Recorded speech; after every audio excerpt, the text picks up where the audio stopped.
Good evening बच्चों, मैं धर्मेंद्र कुमार राय और अनअकैडमी जुडिशियरी के यूट्यूब चैनल पे आपका स्वागत है। रोज की तरह आज फिर से मैं आप लोगों के लिए एक नया सेट लेके आया हूँ। जैसा कि मैंने कल भी बताया था आप लोगों को कि ये कार्यक्रम हम लोग चलाते रहेंगे। कल बहुत सारे इंपॉर्टेंट क्वेश्चन का डिस्कशन हम लोगों ने किया था। आज भी हम लोग बहुत सेलेक्टिव क्वेश्चन को डिस्कस करेंगे यहाँ पर, और इसमें जितना भी लिमिटेड समय के भीतर हम लोग के लिए एक नया सेट लेके आया हूँ। तो तत्काल पहले आप ये बताएं कि मेरी आवाज़ क्लियर है, आपके पहुंच रही है, या फिर खरखराहट है या कुछ ऐसा कोई प्रॉब्लम है। मैं खुद सुन लेता हूँ थोड़ा सा, फिर उसके बाद सेशन शुरू करते हैं।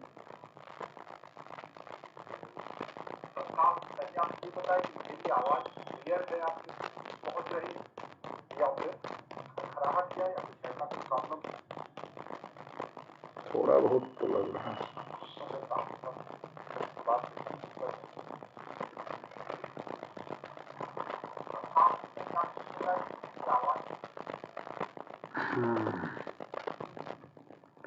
चलिए, तो मुझे लगता है कि आवाज़ आप तक पहुंच रही है।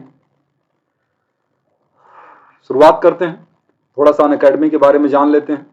और अनअकैडमी जानते हैं आप कि देश का सबसे बड़ा ऑनलाइन लर्निंग प्लेटफॉर्म है, और यहाँ पर सारे कॉम्पिटिटिव एग्जाम की प्रिपरेशन कराई जाएगी आपको। और इसका फ़ायदा ये है कि यहाँ पर आपको बिल्कुल फ्री में भी क्लासेस, बहुत सारी क्लासेस मिल जाती हैं जो कि बिल्कुल फ्री में होती हैं।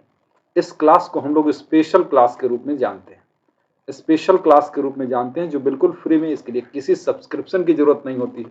बहुत सारे क्लासेस आपको मिल पाती हैं। इस पर प्लस क्लासेस भी चलती हैं, और प्लस क्लासेस का फ़ायदा ये है कि जो समय समय पर नए नए बैच शुरू होते रहते हैं, स्टेट को टारगेट करके, एग्जाम को टारगेट करके, उसका लाभ लेने के लिए आपको प्लस का सब्सक्रिप्शन लेना होता है। वैसे फ्री में भी बहुत सारी क्लासेस उपलब्ध होती हैं यहाँ पर। और देश का सबसे बेस्ट प्लेटफॉर्म इसलिए है क्योंकि यहाँ से सबसे ज़्यादा लोग सेलेक्ट होते हैं, सबसे ज़्यादा लोग अपनी मेहनत को सफलता में परिवर्तित करते हैं। जैसा कि मैंने अभी बताया था कि बहुत सारे बैच नए नए शुरू होते रहते हैं समय समय पर। उस बैच का लाभ आप ले सकते हैं। उसके लिए आपको प्लस का सब्सक्रिप्शन लेना पड़ता है। बाकी सारी क्लासेस आपको बिल्कुल फ्री में होती हैं। मधु प्रणाम। हिमालिका सर, आपकी आवाज में बैक साउंड आ रहा है। बैक साउंड बेटा कहीं से नहीं है यहाँ तो। एक बार फिर से ज्वाइन करिए तो हिमालिका, एक बार फिर से आप बाहर जाइए, फिर से ज्वाइन करिए, शायद आवाज आपको और ज्यादा क्लियर हो जाए। फिर आगे बढ़ते हैं हम लोग। तो देखिए, सारे सब्जेक्ट जो लॉ के हैं, जो डिफरेंट डिफरेंट स्टेट के एग्जामिनेशन में पूछे जाते हैं, वो सारे सब्जेक्ट आपको पढ़ाए जाएंगे। उसके अलावा समय समय पर टेस्ट सीरीज चलती रहती है, रैपिड रिवीजन सीरीज चलते रहते हैं। उसके अलावा मॉक टेस्ट होता रहता है पर डे। तो ये सारे लाभ आपको मिलते हैं यहाँ पर। अब थोड़ा सा ये उत्सुकता हो सकती है दिमाग में कि फीस पता नहीं कितनी है। कहीं ऐसा तो नहीं कि बहुत ज़्यादा है, बिल्कुल नहीं। क्योंकि ऑफलाइन कोचिंग के मुकाबले यहाँ की फीस बहुत कम है। आप देख सकते हैं स्क्रीन पर, ये फीस का स्ट्रक्चर है। और सबसे बड़ी बात यह है कि कोई बाध्यता नहीं है कि आप कौन सा प्लान लें, कोई भी प्लान आप ले सकते हैं। और इसमें सारे प्लान में इंस्टॉलमेंट में भी फी पेमेंट करने की सुविधा है। एक तो फीस ज़्यादा भी नहीं और उसमें भी इंस्टॉलमेंट की भी सुविधा है।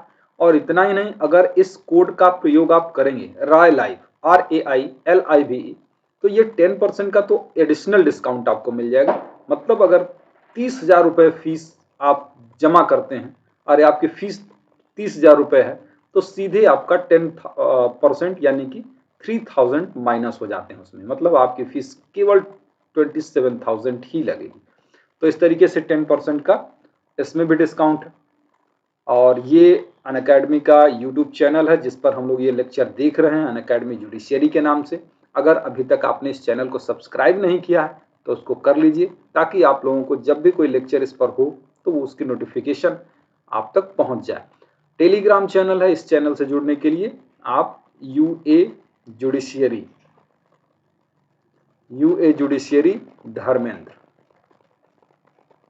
इस तरीके से आप टेलीग्राम चैनल से जुड़ सकते हैं। और बहुत सारी चीज़ों के बारे में हमसे आप मैसेज करके सवाल पूछ सकते हैं और जवाब जान सकते हैं। कोशिश करेंगे कि आपके सवालों का मैं जवाब दूं।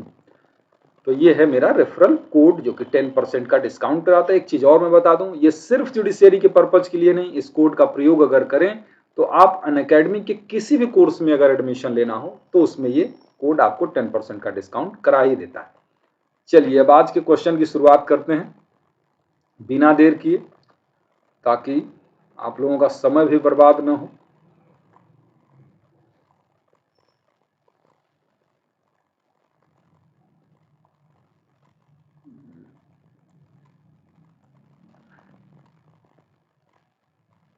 ये सारे क्वेश्चन तो कल हम लोगों ने कर लिए थे ना।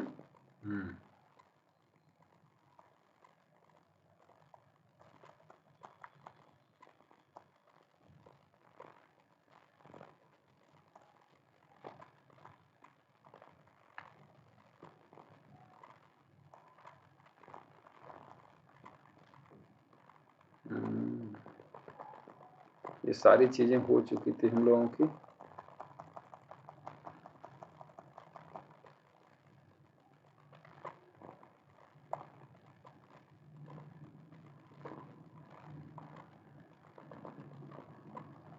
यहां तक हुआ था।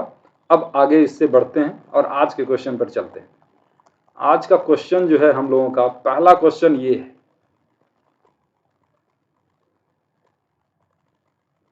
ये है आपका पहला क्वेश्चन और इसका जवाब आप दीजिए कि ए with the intention to kill shoots aiming B, instead C gets killed. The principle for holding A liable is known as। भाई ए जो है बी को निशाना लगा के मारना चाह रहा है, सी को गोली लग जाती है, वो मर जाता है। इसमें कौन सी प्रिंसिपल लगेगी लाइबिलिटी के लिए? सुप्रिया जी बताइए। हाँ, सुप्रिया का तो आंसर आ गया, आदित्य का आंसर भी आ गया।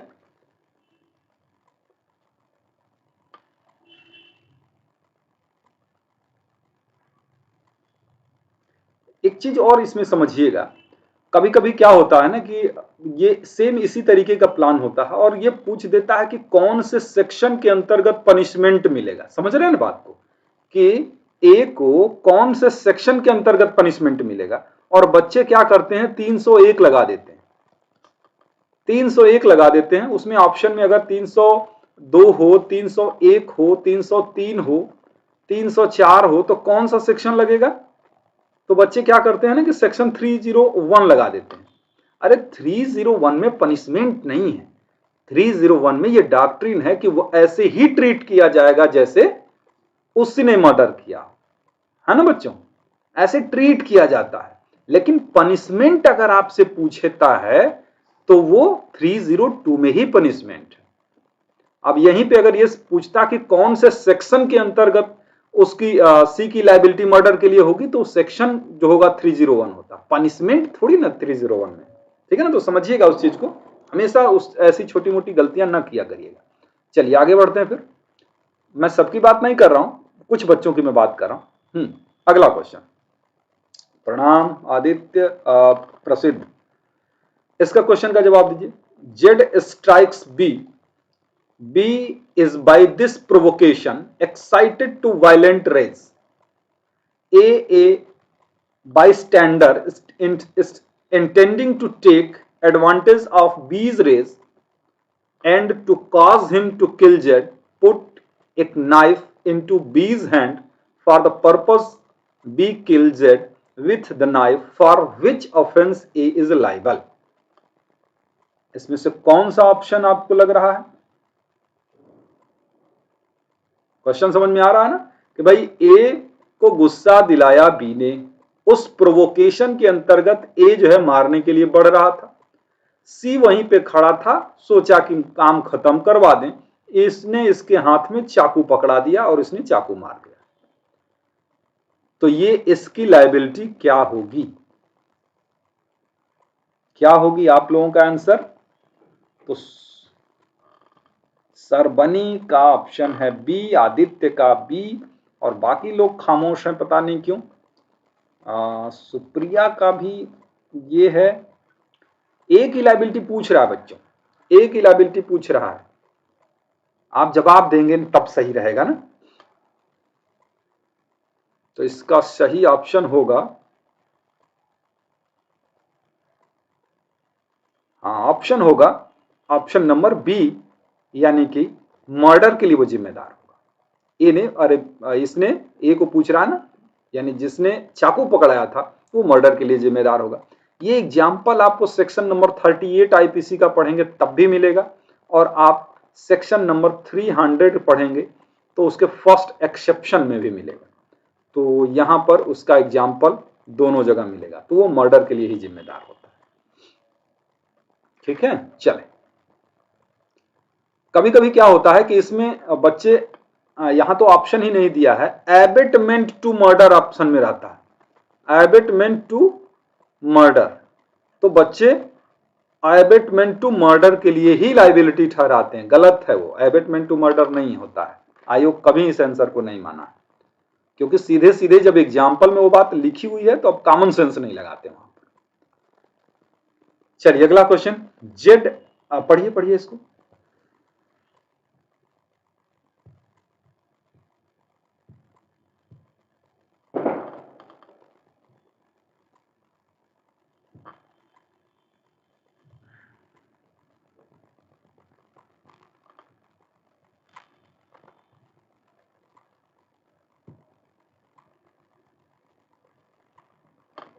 इसका जवाब दीजिए, इसका जवाब दीजिए।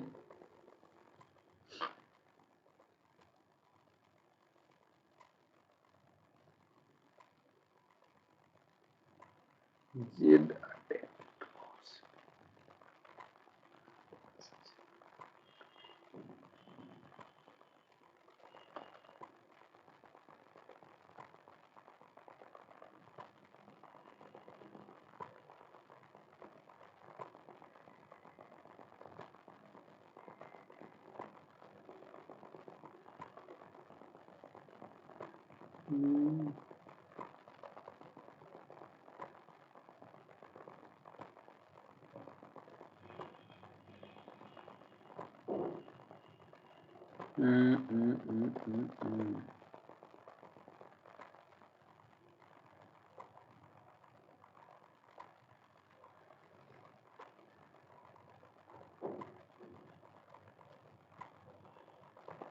इसमें यार मैं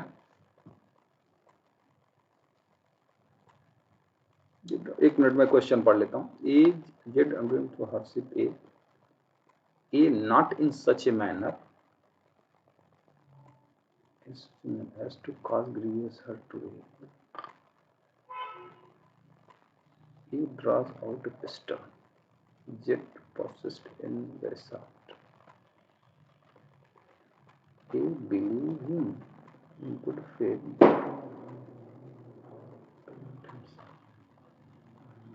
हाँ, इसका ऑप्शन नंबर ए, इसका ऑप्शन नंबर ए हो जाएगा, मर्डर के लिए जिम्मेदार होगा वो। ये सेक्शन नंबर 300 के फर्स्ट एक्सेप्शन पर बेस्ड एग्जाम्पल था।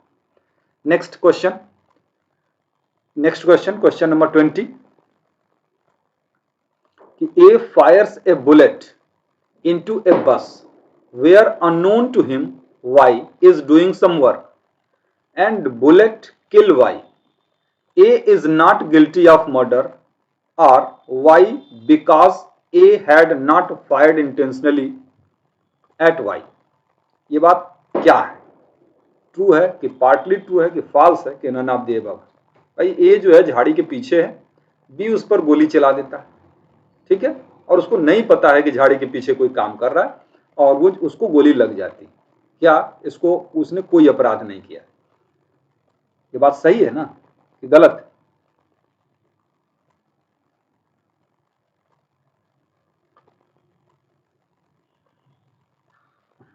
सही है, ये बात सही है। चलिए आगे बढ़ते हैं फिर।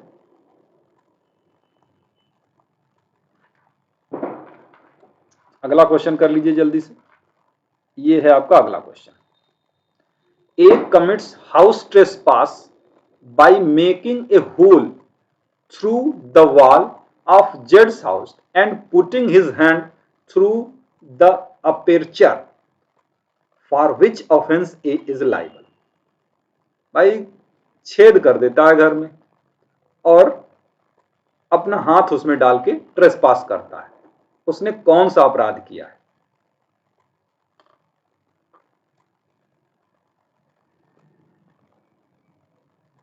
इसमें से कौन सा ऑप्शन सही है? ये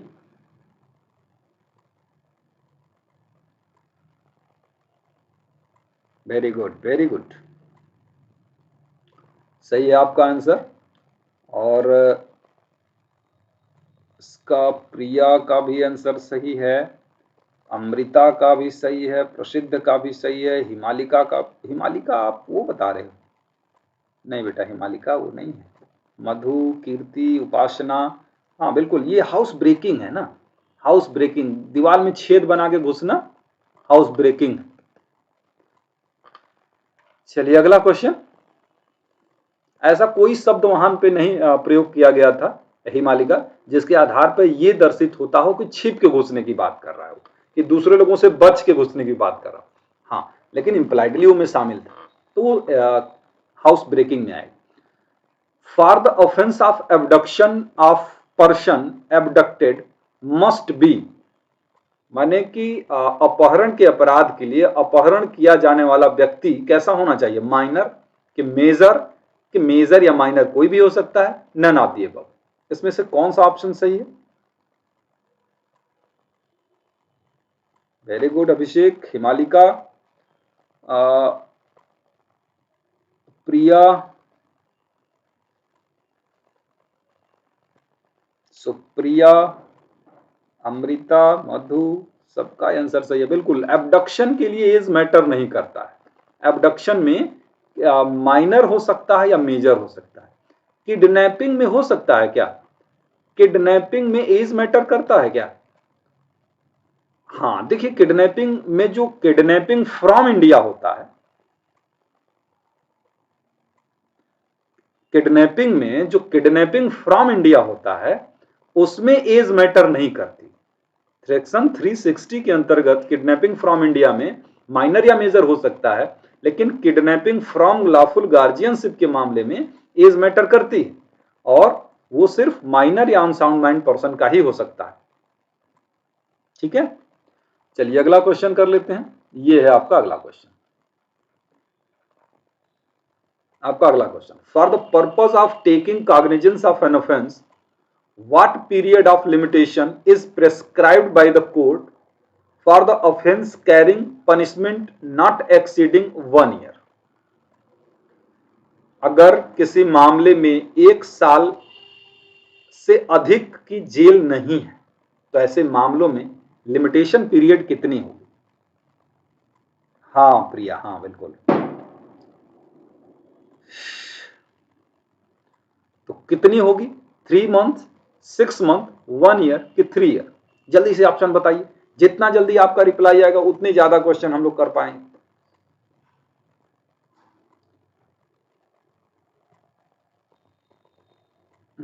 अमृता का जवाब है बिल्कुल ठीक, प्रिया ठीक, सुप्रिया भी ठीक, हिमालिका,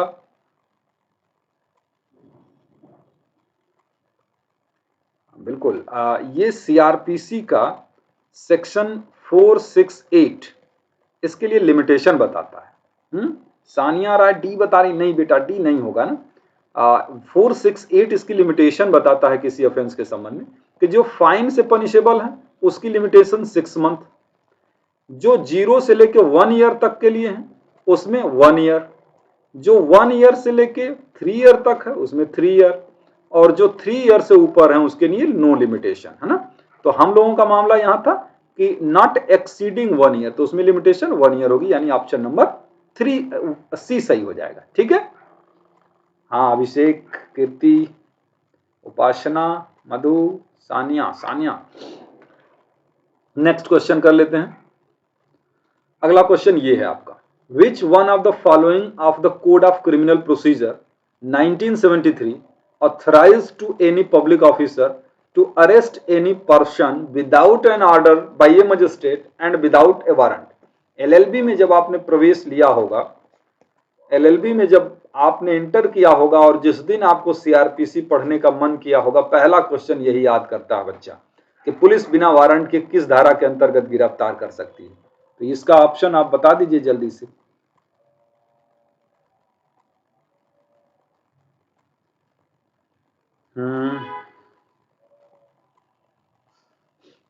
बिल्कुल ठीक। नहीं, अगर आप जब टाइप करें ना बच्चों, अगर क्वेश्चन नंबर भी टाइप कर दें तो बेस्ट है, क्योंकि कभी कभी क्या होता है कि आपके रिप्लाई मुझे लेट मिलते हैं, तो वहां पे आप जवाब किसी और क्वेश्चन का दे रहे होते हैं, मुझे मिलता किसी और क्वेश्चन के साथ है, तो इसमें आपको लगता है कि गलत बता रहे हैं जबकि आप बता सही रहे होते हैं। बिल्कुल 41 है ये, ज्यादा समय बर्बाद करने की जरूरत नहीं है। 41 में बिना वारंट के अरेस्ट कर सकती है। उसके अलावा सेक्शन 42 में भी बिना वारंट के अरेस्ट कर सकती है। उसके अलावा सेक्शन 123 में भी बिना वारंट के अरेस्ट कर सकती है। उसके अलावा सेक्शन 151 में भी बिना वारंट के अरेस्ट कर सकती है। उसके अलावा 432 के क्लास नंबर 3 में भी बिना वारंट के अरेस्ट कर सकती है। तो बिना वारंट के अरेस्ट इन धाराओं के अंतर्गत पुलिस ऑफिसर कर सकता है। चलिए आगे बढ़ते हैं। ये है आपका अगला question, who is the person competent to compound an offense of criminal trespass under section 320 of CRPC। Criminal trespass के मामले में कौन कंपिटेंट है कंपाउंड करने के लिए? कंपाउंडिंग ऑफ ऑफेंसेस सीआरपीसी के सेक्शन 320 में है, कौन कर सकता है?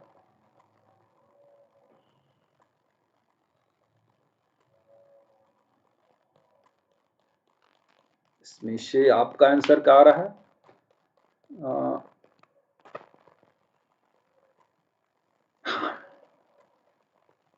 अमृता ठीक है, कोई बात नहीं। देखिए मैं फिर से बता रहा हूं, क्वेश्चन के साथ अगर ऑप्शन आप बताएंगे तो बड़ा अच्छा रहेगा। इसका सही ऑप्शन क्या लग रहा है आपको?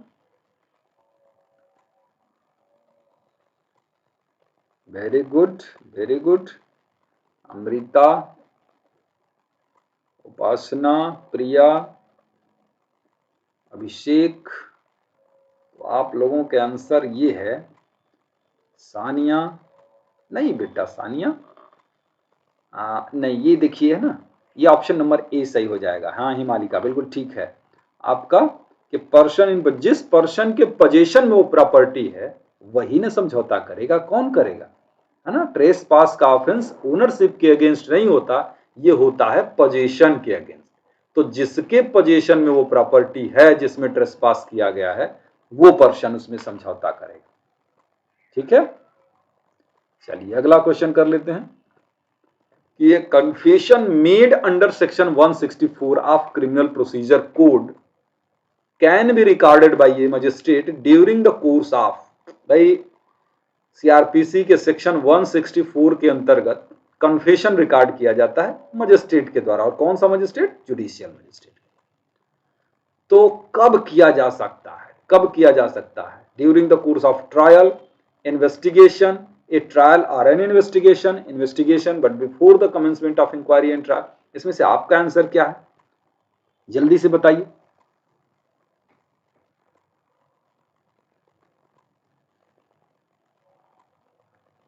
जल्दी जल्दी बताइए बच्चों, जल्दी बताइए। तो प्रिया का आंसर जो है, जल्दी बताइए बच्चों।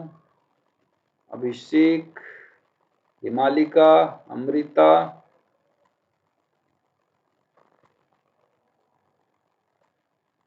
मधु, उपासना। हाँ बिल्कुल, देखिए आपका जो आंसर है वो ऑप्शन नंबर डी जो ऑप्शन है वो सही है, कि you during the course of investigation or after investigation but before the commencement of inquiry and trial. ये बात कि अन्वेषण के दौरान या अन्वेषण के पश्चात, परंतु जांच या विचारण से पूर्व ही किया जाना चाहिए। इसमें सिंघारा सिंह की केस भी है, इंपॉर्टेंट केस है, सिंघारा Singh versus state of Punjab. इसमें क्या कहा गया था कि सिंघारा सिंह के केस में कि 164 के अंतर्गत भी कन्फेशन जो होगा मजिस्ट्रेट के सामने भी, वो भी बिना दबाव के होना चाहिए। बिल्कुल ठीक है, चलें आगे बढ़ते हैं फिर। और ये है आपका नेक्स्ट क्वेश्चन, ये है आपका अगला क्वेश्चन, और ये है which of the following is correct. इसमें से कौन सा करेक्ट है?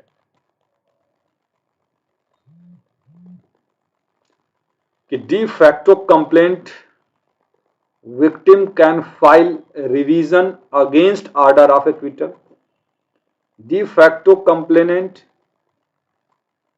can file appeal against the order of acquittal. The prosecution can only file either revision or appeal against the order of acquittal.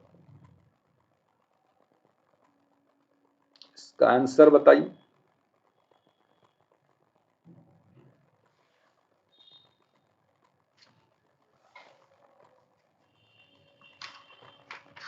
इसका आंसर नहीं बता रहे आप?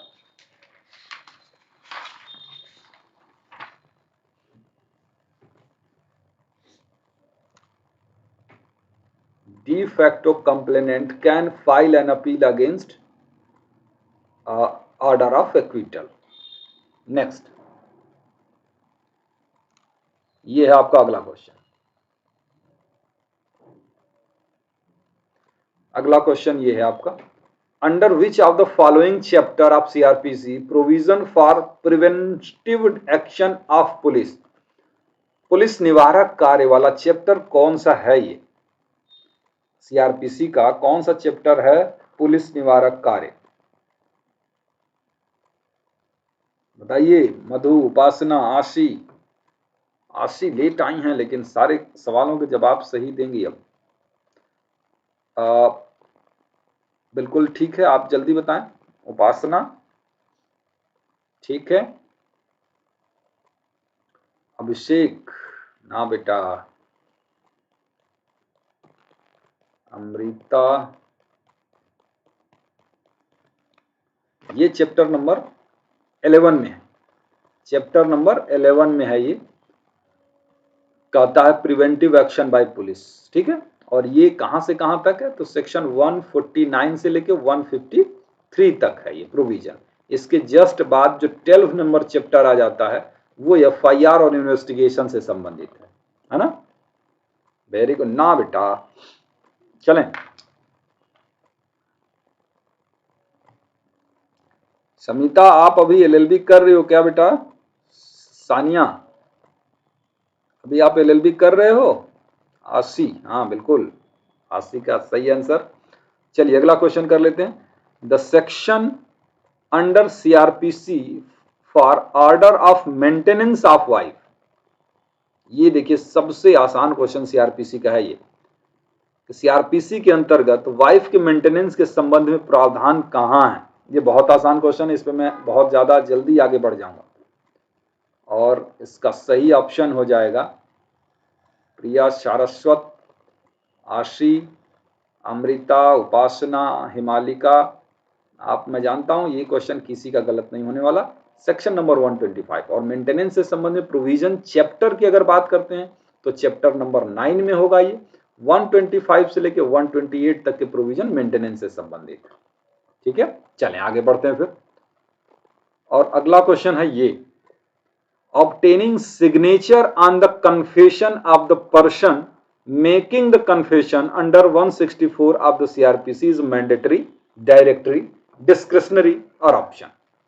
कन्फेशन पर सिग्नेचर उस कन्फेशन को करने वालों का कितना जरूरी है, ये है क्वेश्चन।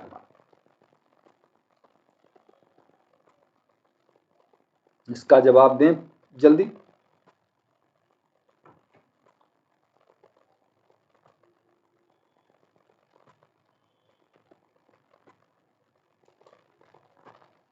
इसका जवाब हमारी प्रिया थोड़ा गलत दे रही हैं मुझे लगता है। बाकी आशी हो, चाहे अमृता हो, चाहे मधु हो, उपासना हो, हिमालिका हो, सारे लोगों का सेम आंसर है और सही आंसर है। मैंडेटरी होता है, उस पर सिग्नेचर जो भी कन्फेशन करता है उस पर्सन का सिग्नेचर करवाया ही जाएगा। ये मैंडेटरी प्रोविजन।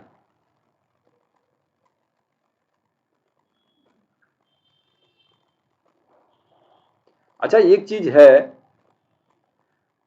कि जब आप कभी कभी आपकी किस्मत इतनी खराब रहती है कि कभी कभी आप जब तुक्का मारते हो तो सारे के सारे गलत होते हैं, है ना। कुछ बच्चे इस बात को महसूस भी कर रहे हैं। आप जब एग्जामिनेशन देने जाते हैं और 10 क्वेश्चन, जैसे मान लीजिए जो सब्जेक्ट आपने नहीं पढ़े हैं, हो सकता है वो जीएस का पार्ट हो, चाहे हो सकता है कोई माइनर हो, नहीं पढ़ा आपने, 10 क्वेश्चन उससे हैं और आपने सोचा चलो तुक्का मार देंगे, तो 4 तो सही हो जाएगा, सारे के सारे गलत हो जाते हैं। यहां भी मैं कुछ बच्चों के देख रहा हूं लगातार गलत हो रहा है। नेक्स्ट क्वेश्चन है ये कि taking cognizance is a judicial function, a administrative function, a supervisory function, both A and B.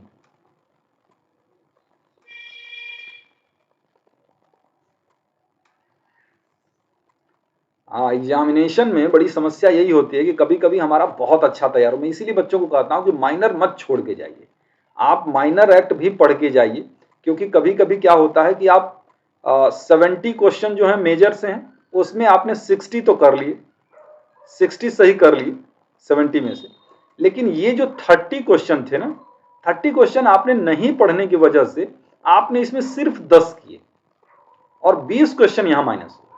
और यहां पे कोई पर्सन 50 करने के बावजूद भी अगर एवरेज नॉलेज है तो वो आपसे आगे बढ़ गया यहां पर। इसलिए सारे सब्जेक्ट पढ़ के ही जाइए, क्योंकि अब वो जमाना नहीं है कि आप माइनर छोड़ के और प्री निकाल लेंगे। तो ये बिल्कुल सही ऑप्शन है, ये है जुडिशियल फंक्शन। जुडिशियल फंक्शन होता है कॉग्निजेंस लेना।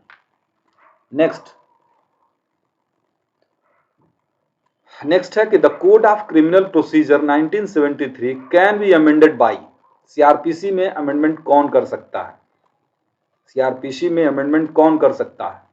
पार्लियामेंट करेगी, या यानी पार्लियामेंट या कोई राज्य का लेजिस्लेटिव, स्टेट लेजिस्लेटिव? पार्लियामेंट केवल करेगी कि सुप्रीम कोर्ट करेगा और पार्लियामेंट करेगी? क्या ऑप्शन सही है इसमें से?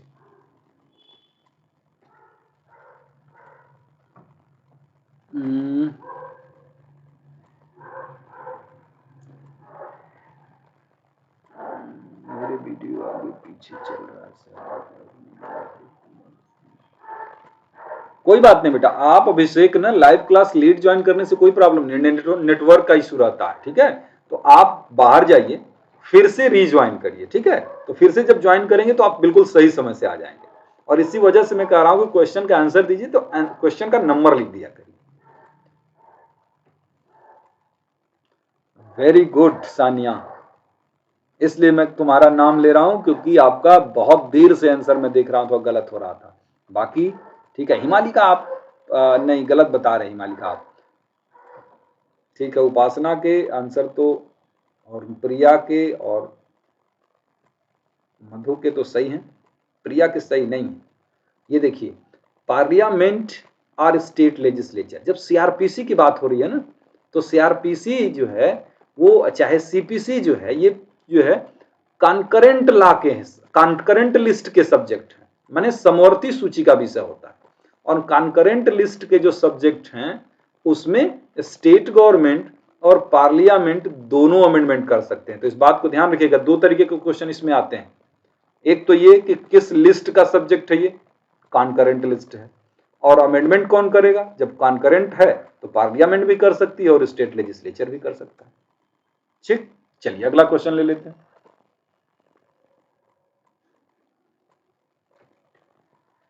Classification of summon case and warrant case.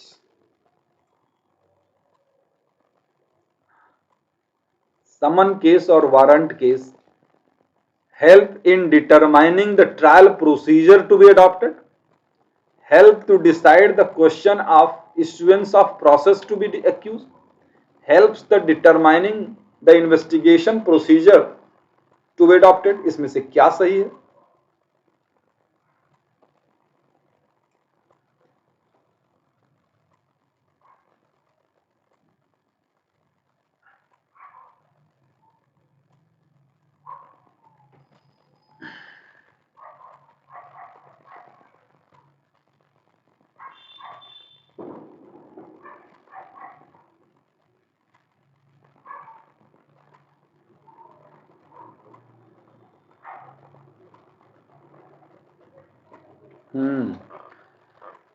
और लेंदी है भी तो, बड़ा है ना। तो नेक्स्ट क्वेश्चन कर लेते हैं। अच्छा, इसका जवाब आप दे रहे हैं ये, देखिए इसमें ऑप्शन दोनों सही हो जाएगा। ये जो है ट्रायल प्रोसीजर कौन सी अपनाई जाए, ये समन केस और वारंट केस डिसाइड करता है कि कैसा है, तो उसमें ट्रायल प्रोसीजर, समन केस होगा तो समन ट्रायल हो सकता है, वारंट केस होगा तो समन ट्रायल नहीं हो सकता, उसका वारंट ट्रायल होगा। तो इस बात को डिसाइड करें। दूसरी चीज कि उसे समन भेजा जाए कि वारंट भेजा जाए, क्योंकि सेक्शन नंबर 204 में आप देखते हैं ना, इशू ऑफ प्रोसेस, यानी कैसे मामले में कैसा भेजा जाएगा। समन केस होगा तो समन ही भेजा जा सकता है, वारंट केस होगा तो समन या वारंट भेजा जा सकता है। तो ये इसलिए ये दोनों में मदद करता है, इसकी जरूरत नहीं है। इन्वेस्टिगेशन प्रोसीजर में इसकी कोई मतलब नहीं है। ठीक है, तो ए और बी करेक्ट। नेक्स्ट है कि if A magistrate administers oath before recording the confession of N accused, the confessional statement is. If a magistrate oath before recording the confession of an accused, the confessional statement is।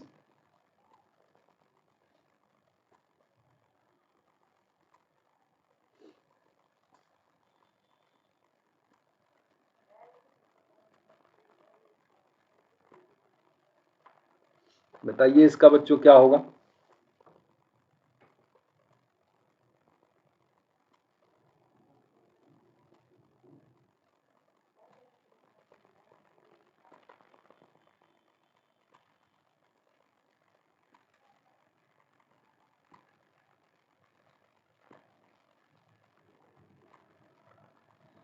बताइए बताइए बताइए इसका।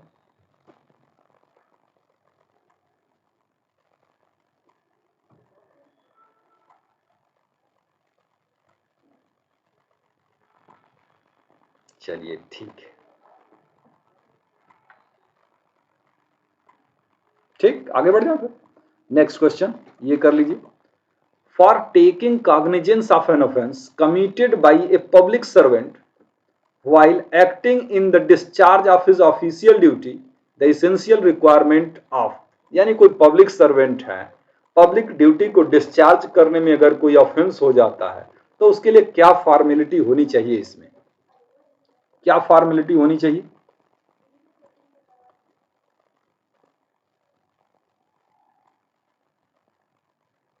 तो public servant, बिल्कुल ठीक प्रिया।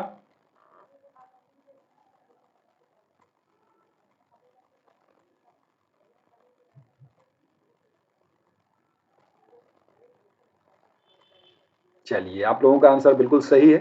Previous sanction of the government, ये जो है सरकार से पहले सहमति ली जाएगी तब उसमें कुछ हो सकता है, और ये बात सेक्शन 197 सीआरपीसी का बताता है। ठीक है, हाँ 197 सीआरपीसी को इस कंफर्म करता है। चलिए अगला अगला है कि a person appointed by the court to protest, preserve and manage the property during the pendency of litigation. एक व्यक्ति कोर्ट के द्वारा अपॉइंट किया जाता है कि वाद के दौरान आप उस संपत्ति को प्रोटेक्ट करिए, प्रिजर्व करिए, सुरक्षित रहिए, उसकी सुरक्षा करिए, उसको रखिए, उसको मैनेज करिए। ये व्यक्ति कौन कहलाता है। इसका सही ऑप्शन क्या होगा। 292 वाला क्वेश्चन जो आप लोग देख रहे हैं, उसका सही ऑप्शन क्या है।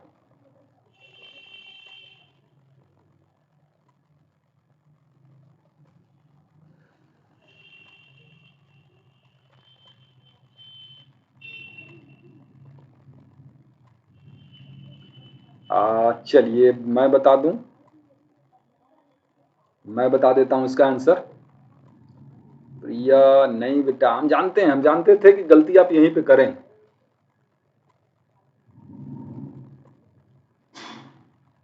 नहीं, एमिकस क्यूरी की लैटिन शब्द है ना, इसका होता है वाद मित्र। वाद मित्र होता है, इस थोड़ी होता है प्रोटेक्ट करने के लिए, प्रिजर्व करने के लिए, जो मैनेज करने के लिए किसी प्रॉपर्टी को किया, वो रिसीवर होता है ना बच्चों, रिसीवर होता है ना। ये तो आप लोग जानते ही थे, बस ये लैटिन शब्द देखा और दिमाग घूम गया आपका। Next question, the manner of recording a metropolitan magistrate judgement is given. माने मेट्रोपॉलिटन मजिस्ट्रेट के जजमेंट का तरीका क्या होगा, ये कौन से सेक्शन में बताया गया। जल्दी से जवाब दीजिए, और बस अब बहुत कम क्वेश्चन बचे हुए हैं आपके।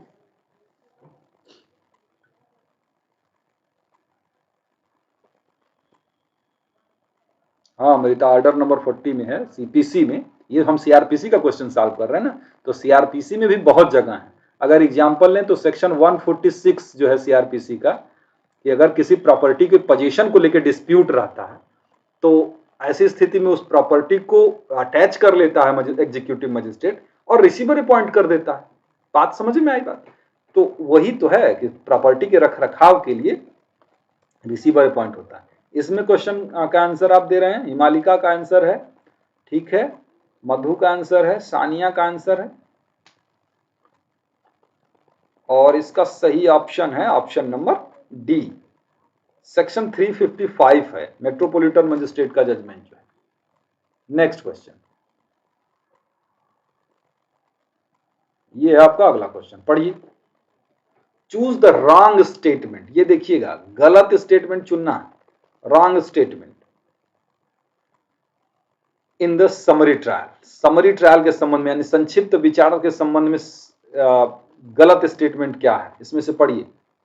The accused shall not be sentenced to imprisonment for more than 3 month, ठीक है, मतलब 3 महीने से एक्यूज्ड को अधिक पनिशमेंट नहीं दिया जा सकता। ऑप्शन नंबर बी है a judgment is not necessary if the accused is acquitted, judgment की जरूरत ही नहीं है जहां एक्विटल का माने दोष मुक्ति का आदेश दिया जाता है।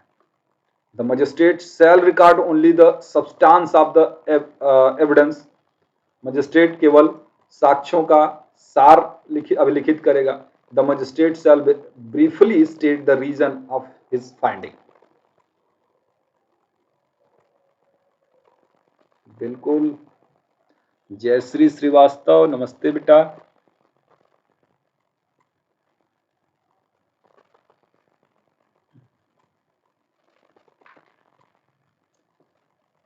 बिल्कुल ठीक है, बिल्कुल बिल्कुल बिल्कुल, ये आंसर का बहुत सही दे रहे हैं, ये ठीक है समरी ट्रायल का जजमेंट जो होता है। कहाँ है समरी ट्रायल? आप देखते हैं चैप्टर की बात करते हैं सीआरपीसी में तो चैप्टर 21 होगा। उसके अलावा सेक्शन कहाँ से कहाँ था, तो 260 से 265 तक के सेक्शन इसको डील करते हैं। मैक्सिमम पनिशमेंट इसमें कितना हो सकता है, 3 मंथ तक ही हो सकता है। Next, the general power to transfer suit under section 24 has been granted. CrPC के सेक्शन 24 के अंतर्गत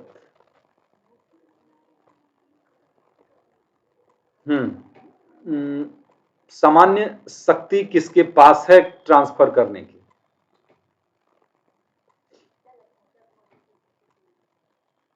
बताइए।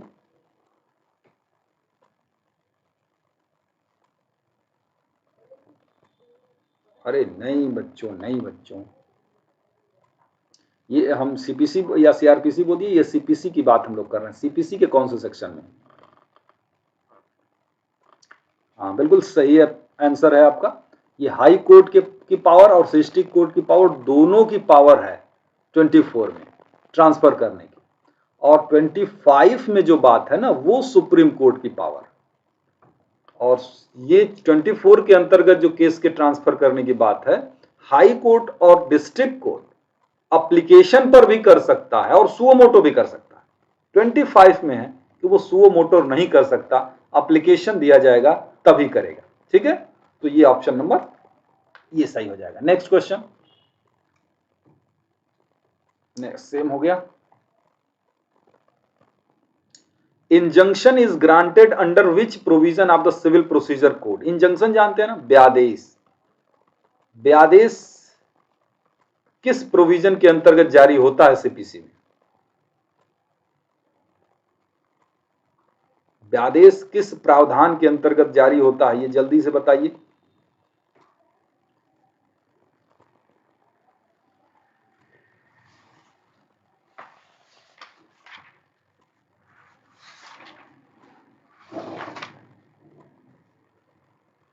तो इसका आंसर आप क्या दे रहे हैं? इसका आंसर सही है option number B, order number 39 rule number 1, ब्यादेश यहीं जारी होता है। समझिएगा, बात सीपीसी के कर रहे हैं तो सीपीसी में जो इंजंक्शन होगा वो टेम्पोररी इंजंक्शन ही जारी होता है, टेम्पोररी इंजंक्शन जारी होता है। यहाँ परपेचुअल इंजंक्शन जारी नहीं होता।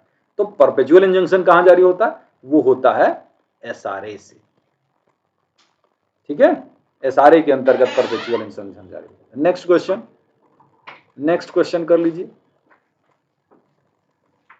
ये है आपका नेक्स्ट क्वेश्चन कि a suit may be defeated, a suit may be defeated due to, किसकी वजह से? Non joinder of proper party, misjoinder of necessary party, non joinder of a necessary party, misjoinder of a proper party. जल्दी से जवाब दीजिए। Amrita, B का option जो है वो रोमन नंबर गलत हो गया है। रोमन नंबर के वजह से आपका गलत हो गया या रोमन नंबर गलत लिखा था उसमें? इसका जवाब दें।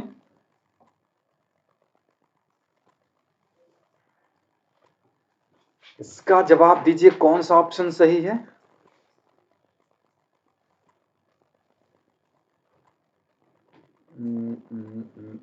नहीं बच्चों, नहीं नहीं नहीं, इसका सही जवाब दीजिए, सही जवाब दीजिए इसका।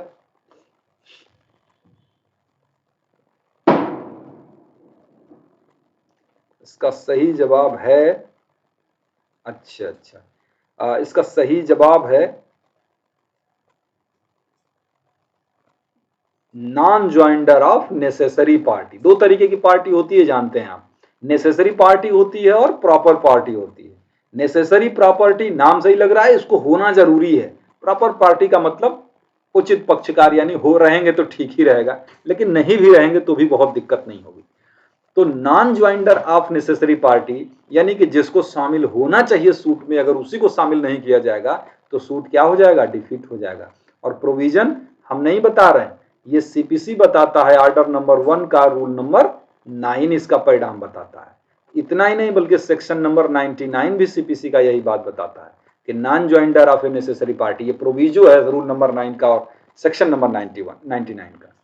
ठीक है, और यहां तो कहता है कि नॉन ज्वाइंडर और मिस ज्वाइंडर की वजह से कोई सूट डिफीट नहीं, लेकिन नेसेसरी पार्टी के नॉन ज्वाइंडर की वजह से हो जाएगा। ठीक है, तो इस ध्यान दीजिएगा, नेसेसरी पार्टी नाम से ही लग रहा है, नेसेसरी है उसका होना, और वो नहीं रहेगा तो काम गड़बड़ हो जाएगा ना फिर।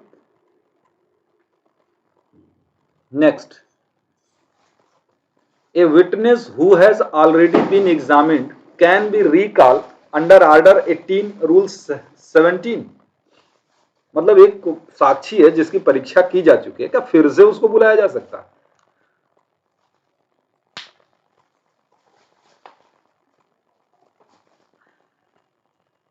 इसका सही ऑप्शन होगा ऑप्शन नंबर सी, कोर्ट बुला सकता है उसको, फिर से बुला सकता है, चाहे वो सीपीसी हो चाहे वो सीआरपीसी हो, फिर से कोर्ट बुला सकता है। नेक्स्ट क्वेश्चन कर लेते हैं। क्लरिकल और arithmetical mistake in judgment, decree और order etc can be corrected. Arithmetical यानी गणितीय या लिपिकीय त्रुटि अगर हो रही है, क्लर्कियल मिस्टेक है चाहे अर्थमेटिकल जोड़ने घटाने में गलती हो गई, तो वो करेक्ट किया जा सकता है, उसको सुधारा जा सकता है। कौन से सेक्शन के अंतर्गत है ये बात?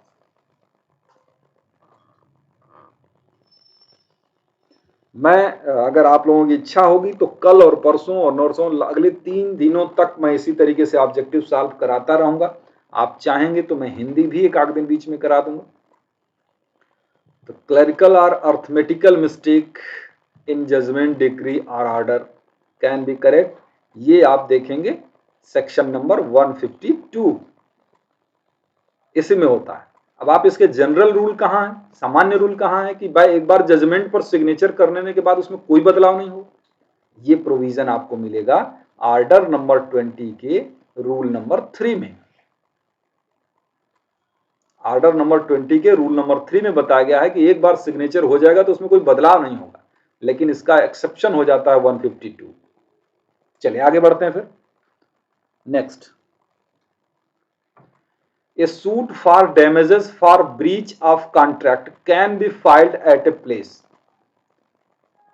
ब्रीच ऑफ कॉन्ट्रैक्ट के लिए फाइल यहां किया जा सकता है suit, where the contract was executed, where the contract was to be performed, where the plaintiff reside।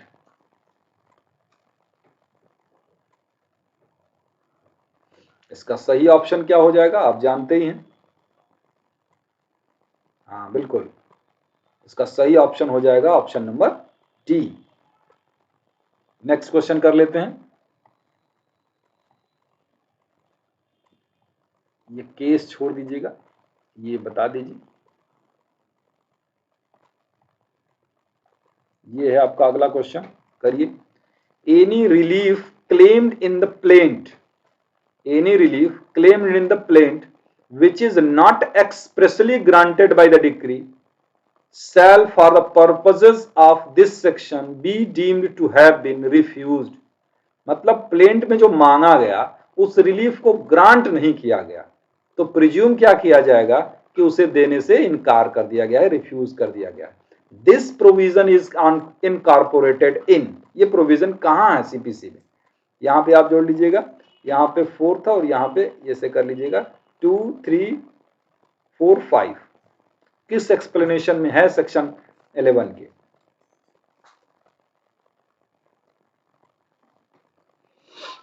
तो इसका सही ऑप्शन हो जाएगा, का सही ऑप्शन है ऑप्शन नंबर डी, यानी सेक्शन 11 के एक्सप्लेनेशन नंबर 5 में कहता है कि जो चीज मांगी गई है और कोर्ट के द्वारा दी नहीं गई, तो इसका मतलब यह होता है कि उसको देने से इनकार कर दिया गया है। और यह है आज का लास्ट क्वेश्चन। आप जानते हैं 8 बजे से आज प्लस पे मुस्लिम लॉ की क्लास आज से चलनी शुरू होगी, तो उसे भी आप लोग करिए ताकि आप लोगों को मुस्लिम लॉ भी अच्छे से तैयार हो जाए। X dies leaving behind a son Y and a married daughter Z. X क्या होता है, मर जाता है, अपने पीछे क्या छोड़ के, एक पुत्र छोड़ के और मैरिड डॉटर छोड़ के। ए suit filed by x, A suit filed by x after his death can be continued by, किसके द्वारा कंटिन्यू किया जाएगा, X or Y alone as a legal representative, Z alone legal representative, Y and Z and the husband of Z legal representative, Y and Z both as the legal representative। इसका सही option आप जान ही रहेंगे क्या है, इसका सही option है ऑप्शन नंबर डी, मतलब उसका पुत्र भी कर सकता है, उसकी पुत्री भी कर सकती है एज ए लीगल रिप्रेजेंटेटिव। तो आज के लिए हम लोग इतना ही रहने देते हैं, नेक्स्ट क्लास में मिलेंगे तो बाकी की चीज़ों की चर्चा करेंगे। फिर इसी तरीके से अच्छे क्वेश्चन आप लोगों के लिए मैं सिलेक्ट करके लाऊंगा, तो कल आप 6:30 बजे रेडी रहिएगा, जो लोग लेट थे वो भी समय से हो जाएंगे। ठीक है बच्चों, तो कल मिलते हैं फिर 6:30 बजे शाम को।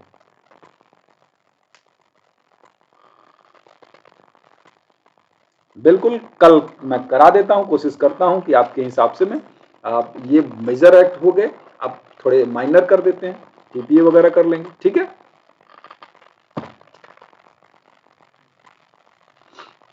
ठीक है, फिर बाय बाय। मेरी अगली क्लास भी है तो हम ज्यादा देर तक नहीं रुक पाएंगे यहाँ पर।